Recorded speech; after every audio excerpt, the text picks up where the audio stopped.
So, welcome to Vital Voices Live, a podcast dedicated to celebrating the game changers, the rule breakers, and also the fearless women that are shaping our world. I am Betsy Fisher Martin, and I am honored to be guest hosting today's conversation about the power of mentorship and the people who have believed in us along the way. And Vital Voices, of course, has long championed the idea that leadership is not just about personal success. It's about lifting others up, opening those doors, and ensuring that more voices are heard at a decision-making table. Few people understand that better than today's guest, Dina Powell McCormick. A trailblazing leader in government, business, and philanthropy, Dina has spent her career advocating for opportunity, mentorship, and leadership, especially for women. She has served at the highest levels of public service, from serving as the U.S. Deputy National Security Advisor to leading global initiatives in finance. She has been a champion for women's leadership and a driving force behind efforts to expand mentorship and opportunity worldwide. Dina's new book, Who Believed in You, explores one of the most fundamental forces behind success: the mentors, the sponsors, and the champions who shape our paths. Today, we're going to dive into her journey, the lessons that she's learned from extraordinary mentors, and how we can all play a role in lifting up the next generation of leaders. So, Dina, welcome to Vital Voices Live. Thank you, Betsy. I'm so honored to be here. I'm really honored that you are interviewing me today. Betsy and I go so far back. Way back. Before we had children, way back, starting in 1995, and our girls literally grew up together.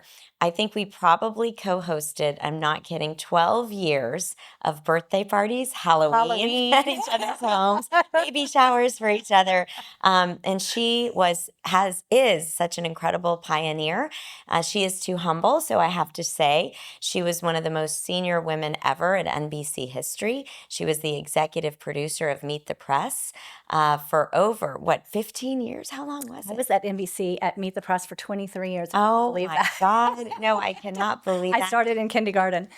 Obviously.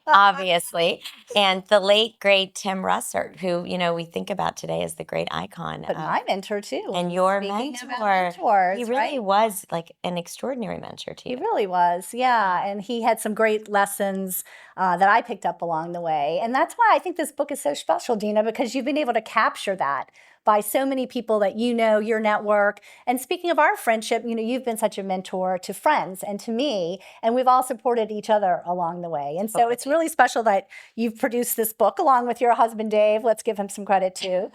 Senator David. Yes, we should mention him. That's right. But, this is amongst us girls here. So, it's really incredible what you've been able to capture here. And I think what's really also special is that it's also kind of a call to action. And it's, even the title, Who Believed in You, speaks to them, also a moment of self-reflection. So people can think about who's important to them. So give us a sense to start off how this book came about and what you really want audiences to be able to take away from it. I will. And you can't be at Vital Voices and not have a call to action. Yeah. Over 2 decades, Elise Nelson has honestly, I can't believe what she has done. And I just want to take a minute on it because she is so dedicated to this institution, so dedicated to now millions of women around the world through the efforts that she has led. I want to just say she had many opportunities to do other things, huge, was being recruited.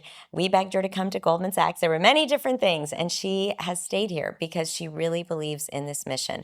Nonpartisan, works with Republicans and Democrats. I think the thing that I'm so proud of in many of the work programs that we did, including the Fortune Global Mentoring Program, is that it actually lasted over many presidents.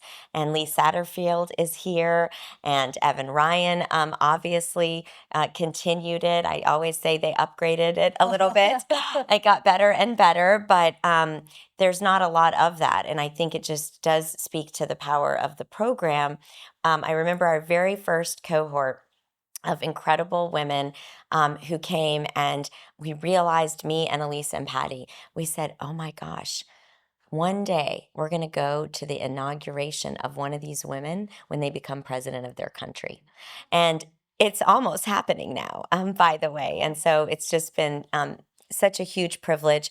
One of my mentees, and is here from Nigeria. She actually came and shadowed us at Goldman Sachs. She has an incredible company. She's an incredible businesswoman, and we're going to see some of her products today. When I introduced her to a couple of my fellow partners, female partners at Goldman, they were like, "We want her to shadow us. We want her to shadow us." So the 6 weeks, I only really got her every day for like a period of time because the banking team wanted her and the securities team wanted her. And anyway, I'm so honored that you're here today and so proud of you. You're such a visionary for women in your country. And we're really proud of you. She is now, besides creating jobs that she is throughout the country of Nigeria, she is the head of an organization that's reached over 1,000 women as mentees. So thank you for being here. That's so great. So this book started actually during COVID. We have 6 daughters between us, Dave and I do, and we realized, I guess in the middle of it, we were realizing that this generation has lost so much. They had not just lost high school graduations and prom, they were losing what was almost 3 years of meaningful human connectivity. And if we think about how seminal those years were in our lives, the first boss, the first internship, the first, the college professor that takes an interest in you and helps you. And that was a big loss. And we started to tell them, certainly Dave and I would not be where we are today without people who believed in us and invested in us. And then we started asking other friends, who believed in you. We were just asking because we wanted to put this interesting book of stories together, not intentionally making it a book. And we asked Tory Burch, of course, who's a good friend and has done a lot with Vital Voices, and was a big partner of 10,000 Women. And we asked Satya Nadella, who Dave knew, who's the CEO of Microsoft. We asked Condoleezza Rice, my mentor. We asked Wes Moore and Sarah Huckabee Sanders before they were governors in the country, actually. And their stories had such a common theme. There really was 1 or 2 people that changed their life. And our hope is that this book is the beginning of a mini movement. My daughters were like, "Okay, Mom, you think you're going to start a movement?" And I said, well, you know what? With friends like Elise and partners at Goldman and the work that we have done and Zainab Selby's of the world, we have started movements. And I do believe that there is a moment here where really believing that you can invest in one person's life and change the world can really make a big difference in the country and frankly all around the world. I think Vicki Jordan is here too somewhere, and Vicki helped us start 1 Million Black Women, which ended up also being this huge program. And I'll just say this as a final thing. All of these programs started out as economic development programs, obviously with a lens that if women could be empowered economically, it would have such an impact.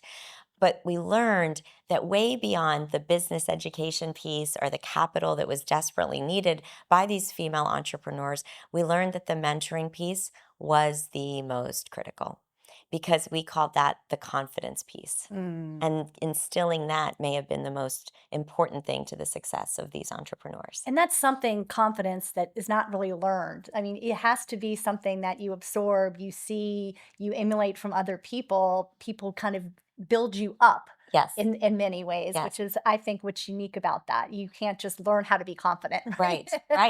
You really can't. And frankly, in male-dominated industries, it's even harder. Right. We talk about that in the book. We did a survey with the Yale School of Management and Morning Consult. We think it's the first ever of its kind. 2,200 young adults were interviewed. Do you have a mentor? Did a mentor help you? The differences between what men and women need. You can imagine there were some big differences. Men, veered a little bit towards mentors who offered them power and influence.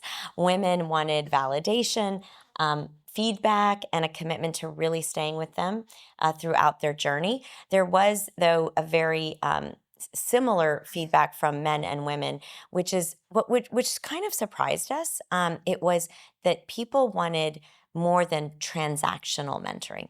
Transactional mentoring is, can you introduce me to this person? Can you help me get this job or this promotion? Can you nominate me for this program? Which are all really worthy things that a mentor can do. But they really wanted, and it came up in the interviews a couple of times, transformational mentoring, where you were really helping me find my purpose, like find what I was put on this earth to do, and guiding me, sharing your values, your leadership with me, that was a little bit more fulsome than just a job, a job mentoring. It was, how do I balance being a parent and Right. working, et cetera, et cetera. And so the women piece was interesting in that vulnerability is hard for women.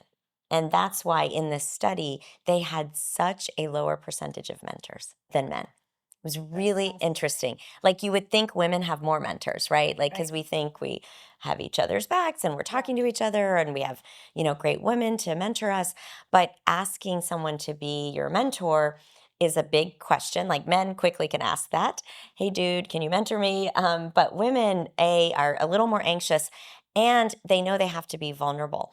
And we talk a lot about failure, which we'll get to in a minute, because that came out in not enough people helping you when you're failing. When you're failing, yeah. But I want to talk about sort of the investment in mentorship, because you also talk about that, and it's a two-way street investment. Yes, it is. And how do you think about, when you talk to young people, about that notion of, you have to put time into it too, Yes. right? Yes, you do. The mentee and the mentor. And you have to be efficient. Right. We talk in the book about being mentorable. Like, people do want to mentor you. People do want to invest in you. It's the most satisfying thing you could possibly do. But you actually have to be a young person today who understands how busy these extraordinary women are, or men that are going to mentor you, and be an efficient mentee. Come forward with a plan. Like, these are the things I really think you can help me with. I would really like to grow in these areas. Some people I'd like to meet. I'd like feedback on a regular basis, and I'm not going to be a pain in the butt. Like, I'm going to recognize you probably don't have time for 3-hour lunches with me. Sometimes even my own daughter's friends will be like, hey, can I come have lunch with you again? And I'm like, no, I honestly don't have time because I am at my client lunch. However, I will help you, in every way that I can. Like, send me an email. These are my 3 job offers. I'm going to quickly respond and help you. I'm going to redo your resume for you. You want me to nominate you for something? Write the letter for me. Let me edit it and give me the email to send it. Like, just be a little more help me help you, Please, help me help you. I mean, Yeah. I talk in the book about the worst thing you can possibly do as a young person looking for a mentor is show up. And it's hard to get that 30 minutes with Betsy Fisher if you're interested in journalism. It's hard to get 30 minutes with Elise when you want to get into the world of impact and empowering women. Please don't show up and say, I want to be you someday. Like, there's nowhere to go with that. But really, where can I actually help you and help me help you? And I think I'm going to kind of go a little further. I do think I can speak to this, since I have 6 of them, that Gen Z also somehow, I think, grew up a little bit not knowing the pay your dues piece of life, the pay your dues piece of, I talked yesterday in the lunch we attended, my first job was an intern, and literally I didn't get paid initially, and I got my entire first year in 1995, my job was to get chili and cigarettes for a congressman. And he didn't know, he called me girl, not because he was being rude, he just didn't know my name. And one day, I'll never forget, the chief of staff came in and said, we're giving you a big promotion. And I said, do you know my name? And that pay your dues part, in Washington, we know that. In Washington, there is a culture of starting out. But there's also a culture of, if you're doing a good job, or, by the way, good job being defined as good attitude, hardworking, get there before your boss gets there, leave after, these simple things that I do think this generation has not been mentored in, to be honest. That is what mentors teach you. Well, in the book too, you also talk, I think it was Mary Barra in the book, who talked about, owning your job, not renting it. Yes. And I thought that plays into exactly what you were talking about. Don't always be looking for the next thing around the corner. Do a really good job at what you're hired to do. Yes. Mary, of course, the CEO of General Motors, started from a very humble background, like, as in her first job at GM was on the line, like a line job. And I think she was the first person to go to college in her family. And a man at GM just said, "You're really talented. I'm going to put you in this accelerated program. Then I'm going to," like, after years of her doing so well, he put her into the Stanford MBA program. I mean, it was really amazing. And the reason she talks about owning your job is you have that job, do it really well. Right. Own it. Don't rent it. And we see that honestly today where young people come in, you've hired them in 6 months and they're like, "I'm ready for a promotion." Yeah. You Yeah. know? Am I partner yet? Am I a partner yet? And, I think that unfortunately, I think it does for mentors and bosses is it makes you kind of think you're not committed. Like, be committed to the job you currently have. Mhm. Excel at That's that. really great advice. Well, before you were cigarette girl to Dick Armey, you also had a mentor before that actually Yes. got you up to Washington. Tell us a little bit Yes. more about your Yes. Dena origination Yes. story. Yes, and she was a board member at Vital Voices, actually, Senator Kay Bailey Hutchison. So, I was born in Cairo, Egypt, a small Coptic Christian community. My parents immigrated to Dallas when I was 5. And Betsy knows all these stories. She's heard them so many times. Dave's like, "Are you really going to tell that story again?" But not everyone knows them. But I grew up in Dallas and I didn't speak English initially, but I was so young that, I learned English quickly. Texan took me a lot longer. Growing up, my parents, really worked hard. So me and my 2 sisters could have great, schools and really believed in us and said, we left our homeland, we left our church, we left everything in Egypt. So you girls, you 3 girls can be anything you want to be. In America, you can be anything you want to be as long as you're a lawyer, a doctor, or an engineer. And whenever I ask, actually, in this room, how many people's parents said that? It's funny when I hear it. When I ask that question, it's a lot of immigrant families. But so I was at the University of Texas. I was part-time waitressing to pay for college. I had gotten into law school, and I had met Kay Bailey Hutchison, who at that time there were no senior women in politics in Texas. So she stood out in a great way, and she said, "I really see something in you. And I think you should defer law school for a year and come and my real first intern for me in Washington." And I was like, "Oh my God, Senator Hutchison, to get to go to Washington, this would be amazing." And I said, "But my parents will never let me do it." She's like, "I'm going to get you a deferral from the law school." I'm so old that I faxed that to my father. I remember getting it, faxing it. And he called me and he just very dryly, one sentence, "I don't even know why we left Egypt." Because you got into law school and you're not going to go. And I told Kay that. I told the senator that. And she actually, she's pretty direct, as you know, Elise. And she said, "Well, Dina, I guess I have one thing to say to you. If you don't take a risk on yourself, no one's ever going to take a risk on you. So tune out the noise of the people that I know you listen to and take this leap of faith." And had I not, I would have never come to Washington. I would have never had the honor of, working for 2 presidents, working at Goldman Sachs, working on these amazing programs. I was saying to somebody the other day, to have been born in Cairo, my father had worked under Anwar Sadat. He had been a big proponent of peace with Israel.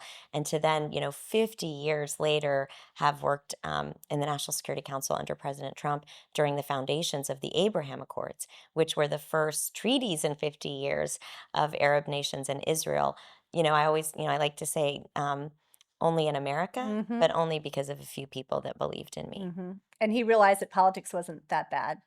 My dad. Yeah, you your mean? dad. Yeah. Well, I don't want to go on and on about this story, but I will tell you every year, I got a job working for Dick Armey, and it was the majority leader's office, and that's when we met. And then I got to go work in the White House, which is kind of, you'd think they'd When be you're like, bringing "Wow, your dad to the White House, I'm bringing your dad," yeah. And every year, "When are you going to law school? When are you going to law school?" Like every single year.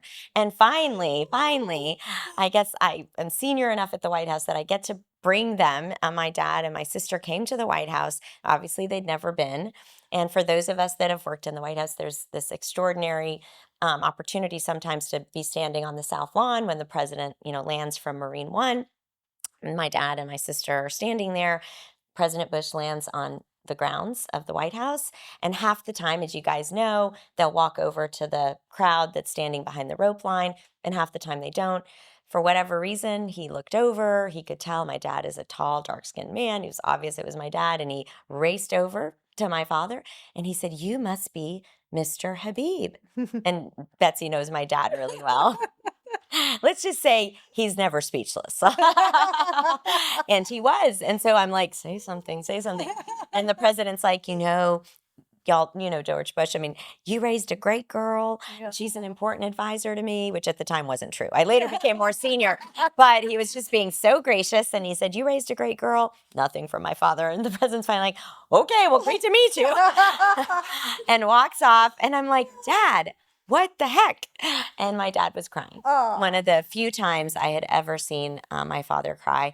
And he said, "As proud as I am of you, there really is no other country in the world where a man can bring a little girl who doesn't speak the language, who doesn't come from a fancy family, and one day watch her serve the president of his adopted country." And that was the moment where I think he finally got it. Get off the law school He finally track. got it. He's like, "Okay, you don't have to go to law school." It's funny because Tim Russert gave me the same advice, defer law school, and I did. Because you were going to go, Yeah, right? I was after enrolled school. too. Yeah, Yes, same, that's right. same exact thing. I had even paid for the first 6 Exactly, months. yeah. Anytime I was going to go to Tulane, anytime I go there to speak for something, I'll say, "You guys have my $700 deposit. Can I get that back?" Dave and I talk a lot about failure in the book. I don't even know. It just kind of emerged that we both started talking about that, because I think one of the things that we realized is that you never really grow from success. Mhm. You only grow from failure. It's just that in the moment, it really hurts. It really sucks to fail. But when you look back, you realize, oh my God, had I not learned that lesson, there's no way I Yeah. could have grown enough in that next job, or, figured things out. Dave talks really openly about being the CEO of Bridgewater, a big investment firm. He actually got demoted from that job. It was the front page of the Wall Street Journal, very painful. And then 2 years later, the founder came back and said, "I think I made a mistake. I want you to be the CEO again." Dave was a little smarter this time. He wrote up a rules of the road of how we're going to work together. And then, of course, he ended up really being successful. He writes about how he failed, obviously, because he lost his first campaign for the Senate.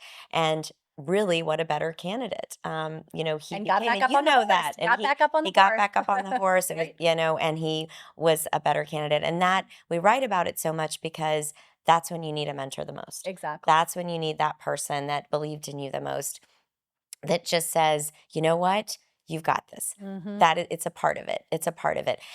There's a lesson too in those of us that work in Washington. There's never a straight line. There's always going to be bad stories written about you. There's always going to be some horrible thing that somebody leaks, or, whatever.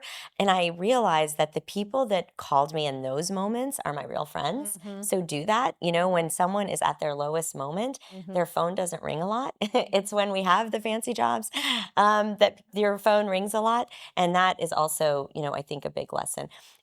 The person for me in business that really did that was a man. And I like to say, in male dominated industries, you need male mentors. That's who's sitting in the room, so they give you the right advice.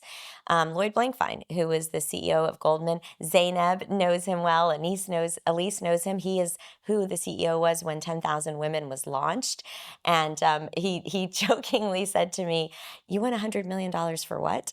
And we said, to reach 10,000 women around the world with business education and mentoring and networking. And he's like, "Well, let me ask you a question. What if I gave you $10,000 and you could reach 100?" He was joking. But he really, really, really believed in it. He was so dedicated at every event. He was a mentor himself. He used to say, "Are you hiring actors? Because there's no that many women that I am meeting from Nigeria, from Egypt. I mean, are they really all that extraordinary?" And I said, "Even more, even more." One of his favorites was Reem Fauzi from Egypt, who had a car company called Pink Taxi, where she would only hire female drivers, for female passengers. And it was really addressing, frankly, a terrible thing in Egypt, in many countries, with sexual assault. And she hid it from her husband that she was building this company. She got into 10,000 Women. She was still scared to tell him. And we just told her, you know what, as soon as you start making money, trust me, he's gonna go along with this. You Sure might have enough. met her too. And she started making so much money that he became the CFO of the company. And Yeah. now Uber wants to buy her company. And I mean, it's really an awesome story. But Lloyd was a brutal mentor. And I'm using that term carefully because he was such a good mentor to me. And I would say to him, you know, I really appreciate you being honest with me. And he'd say, you say I'm your mentor. Some say I'm your tormentor. But it is out of love that I am giving you this feedback. Well, and I think what was so special about 10,000 Women too, and that he probably pushed you, is like, what's the business case for this? Oh You my work at gosh, Goldman yes. Sachs, Dina, Yes. and you were able to come up with the power of investing in women and what that Yes. means from an economic Yes. standpoint. You had to have an ROI for Right. it. It was a bottom line. Ruth Simmons was on the board of Goldman. Mhm. At the time, she was the president of Brown University, a huge mentor to me. And I was preparing to present 10,000 Women to the board of directors of Goldman with Noah Meyer, a good friend of ours. And we were like freaking out because it's really hard to go in that room and present. And we were asking for $100 million. We had to have such a solid business case. And I was really panicked. And Ruth said, you know what? You're going to go in there. You're going to do great. She was obviously in the room. And you can imagine we got a few questions. The entire job of the Goldman Sachs board is to manage risk. And they'd never done anything like this in countries as diverse as Afghanistan and Rwanda and Egypt. And, you know, I was just peppered with questions. And finally, Ruth said, I'm going to cut this off right now because I'm going to say, sometimes you take big leaps of faith. And if Goldman Sachs is the institution I know it is, it will take this big leap of faith and it will lead the world in the empowerment of women and it will change the world.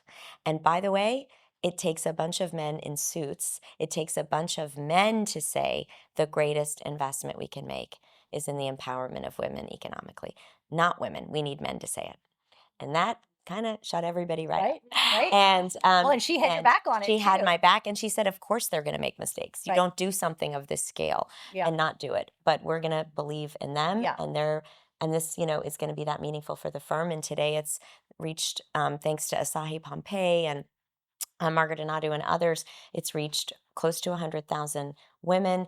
I was just with Christina Georgilina at the IMF, and when she was at the World Bank, we had partnered with her on a lending facility for female entrepreneurs around the world. It's now at $1.4 billion, a Amazing. big credit line. So we were proud of that leap of faith.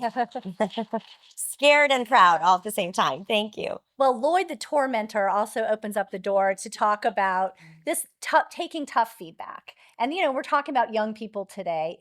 And I think, I mean, I remember going, you know, it was hard to take feedback. And You it's got like, tough feedback. Oh my gosh. In your industry, yeah, especially. and it's like sometimes you just, you know, want to kind of crawl up into a ball, right? But like Yes. that's helpful feedback. Yes. And so I think being able to talk to young people and mentors who can do it in a right way. You don't want to literally torment. Yeah.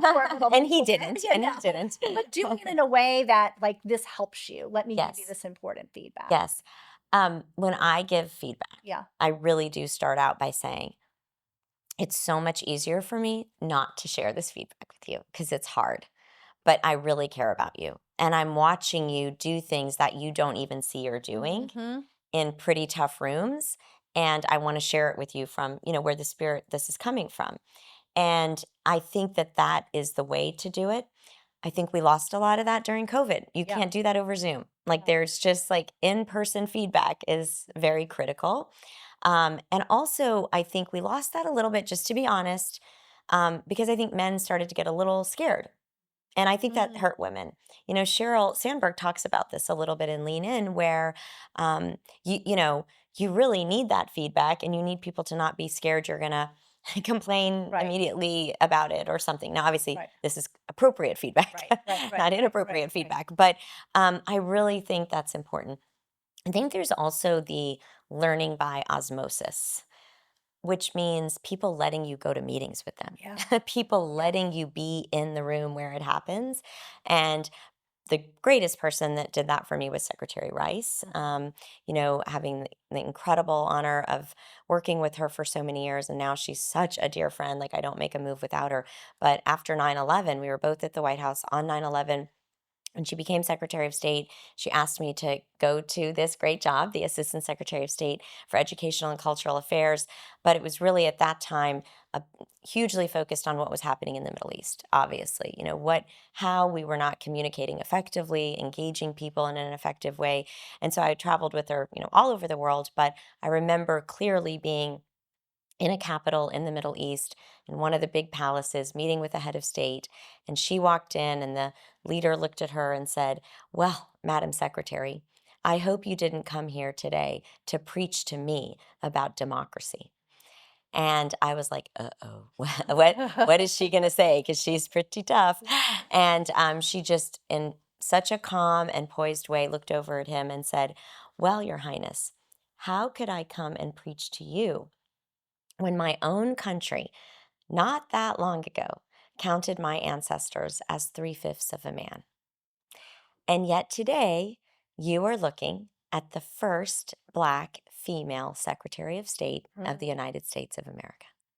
And so while my country isn't perfect, we are on a way better, more imperfect journey than you will ever be on. And that is why we will always be stronger than you." And I was like, holy. I You took that mean, right in. I was like, that was like a master class, a lesson in being tough and strong and humble and poised and just kicking the crap out of somebody all at the same time. And that is because she let me in that room and let me Right. see that. Well, and you also mentioned, your friendship with her. Talk a little bit about how the mentoring role can change at different stages of that relationship. Definitely. I mean, obviously, I just looked up to her so Yes. much, and she was my boss. And then we became friends. And then I would just call her. I mean, advice on 10,000 women. She was great to be on, and still is the advisory council for 1 million Black women. I mean, always there to support. But then it is interesting because now she'll call me, and say, like when she bought the Denver Broncos, like, "So I'm looking at this investment," and I said, "Well, how big of a stake are we talking?" She's like, "Oh, I'm a tiny, tiny investor." And I said, "Your whole dream has always been this. We know you want to be NFL commissioner." Yeah, and exactly. I know, like, making peace in the world and all that you've done, but this is really cool. So it's also fun because it becomes such a trusting relationship. And I think she really recognized that unbelievable power of mentorship because of the people, that invested in her. Right. And I think Elise knows this story, but she was at the University of Denver, having grown up in segregated Alabama, like kind of a culture shock. And she thought she was going to be a classical pianist until she went to a music festival and realized that 12-year-olds were better than her, which is hard to imagine because of how good she is. And she was a little bit lost, and she was going to maybe be a city planner. And she took a course by Professor Joseph Corbell, a foreign policy professor at University of Denver. And at the end of it, he said to her, "You've got to stay with this." And so she went and got her master's at Notre Dame, but she still didn't know what she was going to do.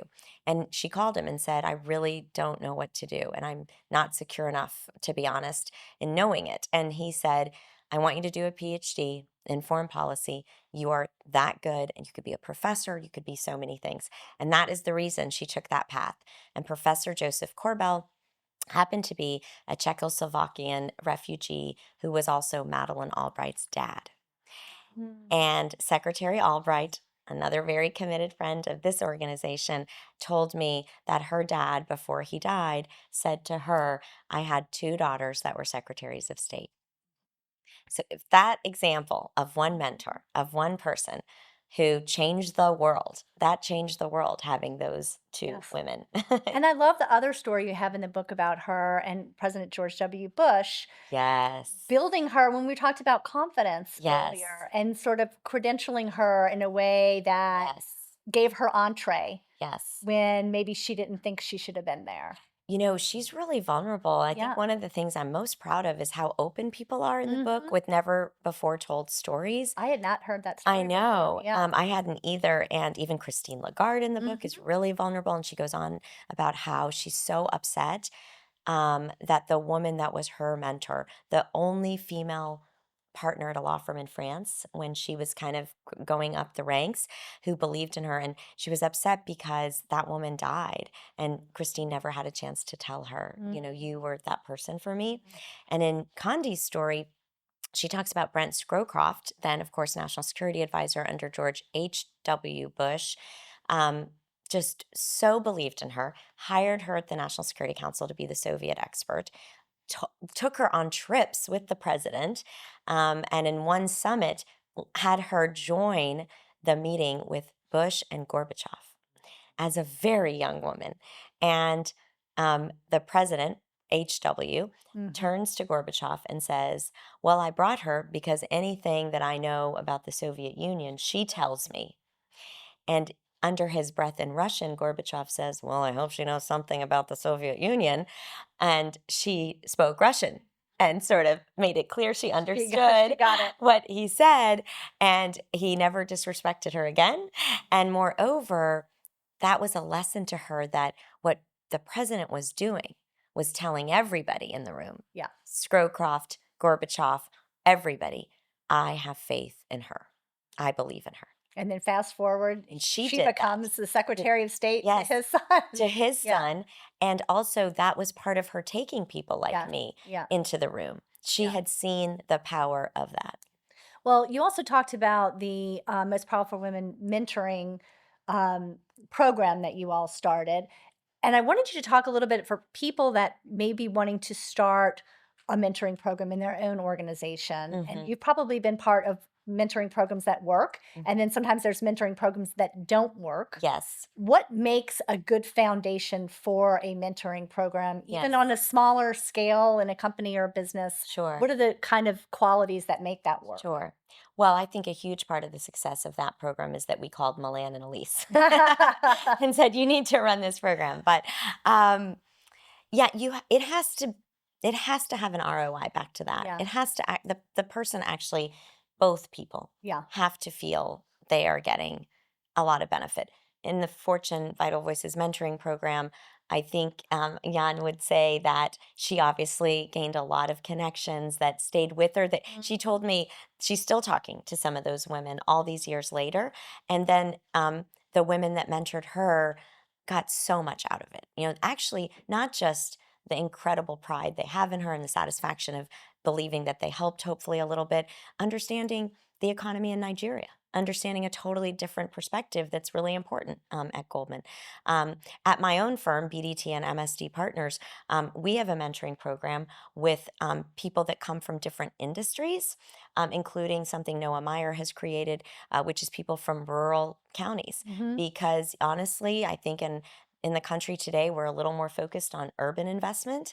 And if you want to understand how to invest effectively in rural parts of our country, you actually have to talk to people and understand, you know, those different things. And so working, you know, obviously in communities with Alice Walton in Arkansas and others, that program is effective because it's kind of also part of the bottom line of us trying to figure out where to make significant investments. Mhm. So it's got to feel very real to the culture of the institution, Mhm. and have some, you know, honestly, real benefit where, frankly, the people that are like, why are we doing this program again? Yeah. You know, kind of Can see get- it yeah. and feel it and recognize it. Yeah. And a lot of people, we were worried initially, would we be able to recruit enough mentors for 10,000 women? Then it turned out to be the opposite, which is we had a lot of angry people on waiting lists who wanted to be mentors for the mentees. Yeah. Well, that just reminds me of a program that I participated in one time when I was younger, and it was a reverse mentoring program in an organization that I Yes. was in. Yes. And it was great because the older women in the organization wanted to learn from the younger women. And it Yes. was nice to have that sort of, you know, a little bit of that kind of empowering that next generation Yes. to help them with technology and Yes. things that were going Yes. on. And it was Yes. a nice, I think, kind of, it built up sort of the younger women in the organization, but also actually helped the older women in the Totally. I mean, organization. I can confess, Yeah. Elizabeth Gregory is here, and she's okay. This is so embarrassing, but as Betsy knows, I didn't have much of a social media presence before this book, and my daughters were very worried. They're like, "You have no following, zero. Like, what are you gonna do?" And Elizabeth, created LinkedIn and all this stuff for me, and is teaching me quite a lot. And I Yes. and I say that like not as an old lady. I say that as like shame on me for not, being a little bit more engaged in pretty big important medium, and also now where artificial intelligence is going. And so my exposure was more sort of from the techie bros that we Yeah. invest in or whatever, not from like actually how Actually, to how to use it, set up a LinkedIn and account. also to be effective on it, and not be bland and boring and too scared to take any risks too. Yeah. Well, I want to get what is the call to action in this? What can people do who have read this book and like absorbed so many of the wonderful ideas? How can they kind of take this back to their own organizations, to their communities? And what do you encourage people to do in the "Who believed in you" aspect as well? Well, Dave and I have been asking or hoping that people will read the book, Hmm. go to whobelievedinu.com. All the proceeds actually go to mentoring and veterans organizations. And we're hoping that people will ask themselves three questions. Who believed in you? Have you thanked them? That really did come out a lot in the book. And since the launch, we've had so many people say, "You actually had me go write a letter to all the people. I wanted them to know that you believed in me and it changed my life." And also the third question: Who are you going to believe in? I mean, so many of you, of course, have already believed in so many people, but I think there's this moment right now where. I think teachers and high school coaches and just everyday Americans don't feel they can make an impact. And, you'll see in the book, it's not a story about the famous people. It is a story about the people that you've never heard of. The people that in the quote Sir Isaac Newton said, "I stood on the shoulders of giants and I saw so much further because of it." And I think that who you can invest in will really make a big difference. Hmm. And, it's a lofty goal, but I think one person at a time, one leader at a time, we can have, such a big impact in the country and beyond. And, even just, recognizing the leadership in somebody. I mean, your husband's story, Dave's story, I think is so powerful because, it was a coach that Yeah. saw something in him. Yeah, yeah. Well, and it's so funny because like I said, we didn't think it was going to be a book, and then he's like, "Let's make it a book," and I'm like, "I'm not gonna. What are we gonna? Nobody's gonna buy the book, you know." So he also like has taught me, taking risk is a big and important thing to do. But yeah, he grew up in Bloomsburg, Pennsylvania. And he was he says this, so I can say it. He was a mediocre student and a mediocre football player, and was on the bench most of the first few seasons. And they hired a new football coach who went back and reviewed the last year's clips of the games. And he noticed that the coach would put Dave in at the very end, no matter if they were winning or losing, because he saw like Dave would at least like work his heart out, really put it all on the field. And he said to him, "Look, if you really work hard this summer, I'm going to make you a starting linebacker." And he worked really hard. He made him a starting linebacker. Dave really did well that season. They went on to, be, I'll get all the sports stuff wrong, but like, regional Whatever. champions. Yeah. And he made all state that year as a linebacker. And so at the end of his junior year, the coach said, "I'm going to make you co-captain." And like that was the farthest thing from Dave's imagination. Like he said, I think you've got some leadership skills. And Dave said that just completely made him see himself differently. And that belief in himself, and then frankly, that's what got him to West Point, was being the captain of that team, and the leadership skills he learned, and of course, going to West Point changed his life. And he did get a chance to thank that high school coach. He wrote him a letter. He also wrote a letter to a colonel that when he was, I think, in the first Gulf War, he wrote him this letter that said, "I don't think you realized that you believing in me changed my life." And years later, after that gentleman died, his son showed Dave the letter. Wow. And he had kept it in like a box of things that he had kept. And so I think I have to give him credit. Like, I think he felt there are some really great stories and lessons to tell our 6 daughters and so many others. And because they make so much fun of him anyway. Yeah.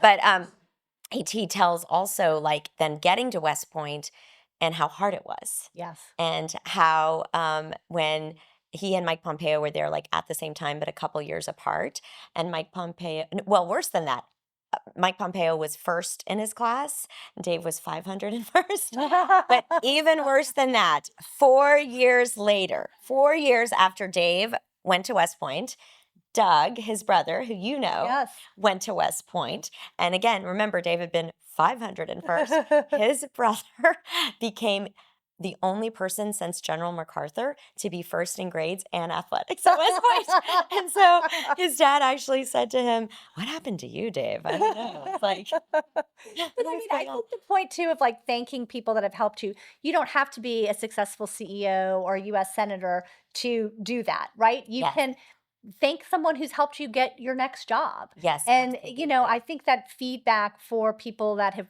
written you a letter of recommendation or someone who's inspired you, again, you don't have to be at the very top of the world to No. thank people that have helped you along the way, right? You don't have to. And when you see those letters, I think that that encouraged that colonel to do more. 100%. So that feedback of, oh my gosh, I meant that much to somebody. I'll very quickly tell you a story. I mean, I've had the privilege again of obviously to be mentored and have amazing mentees, but there is a story that I tell in the book about the first trip we took to the Middle East with President Trump. I was seated at a table right before a very important meeting. The protocol, the young woman in protocol had never briefed him before and was super anxious and like was nervous and wasn't doing a very good job, to be honest. I think she was just so nervous. And we were seated at a table and it was the Treasury Secretary and the head of the NEC and the Secretary of State and me. And I like noticed not one man was going to get up to give her his chair. So I did not even thinking, I just said, why don't you just sit down and brief him? He'll pay a little more attention, I think, if you're sitting and whatever. And she calmed down. She did a great job. They developed a great relationship. She got promoted a month later, actually. And a while after it, I get a letter in the mail and it just said, I just really wanted to write you this. I got this promotion and now I'm doing great. And I want to thank you for literally giving me your seat at the table. Wow. And I got goosebumps. Yes, And of I thought, I course. hope I did that more than that one time. You And did, now I I'm know. definitely going to do it more. I know that you because, did. that was just so reinforcing Yes. of the behavior that we should have. But if someone doesn't thank you and tell you how much it meant to them, You don't realize it. don't realize Right, it. I and that- didn't, I that honestly does didn't even think encourage. about it, to Yeah. be honest, until she sent me that. That's a great story, Dina, and a great story to end on because it does show the power of mentoring, what it means for people and their lives, professionally and personally. Yeah. So thank you for writing this book and for speaking with us today. It was really insightful. The book, again, is Who Believed in You? How Purposeful Mentorship Changes the World. And the mentors and the sponsors and the champions, they really play critical roles in our lives. And so for everybody listening, I hope today's discussion encourages you to reflect on the people who have believed in you and to consider how you can do the same for somebody else, whether it's offering advice, making an introduction, or simply recognizing the potential or pulling out a chair and letting someone sit down. That creates a lasting impact. And thank you, Dina, for sharing your wisdom, your experiences, your incredible stories. You're such a terrific storyteller, and it really makes all of this come to life. So, a huge thank you to you. And this special episode of Vital Voices Live has been a pleasure to have you here. And check out Who Believed in You as we continue this important conversation. Until next time, keep using your voice for good. Thank you, everybody. Thank you, Betsy. Thank you so much.